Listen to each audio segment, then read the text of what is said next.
একটি কথা বলতে চাই, নারায়ণগঞ্জের কিছু মানুষ যারা ভেবেছে এবং অনতিবিলম্বে এই মহানগর বিএনপিকে একটি উদ্যোগ তাদের তার টাকা জবাব দিতে হবে।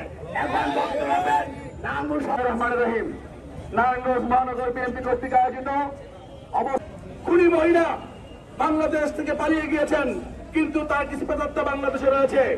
তাদেরকে যতক্ষণ পর্যন্ত দমন না করতে পারবো ততক্ষণ বিএনপি নেতাকর্মীরা রাজপথ থেকে ঘরে ফিরে যাবে না। আর মেয়র আবিকে বলতে চাই, মেয়র আবি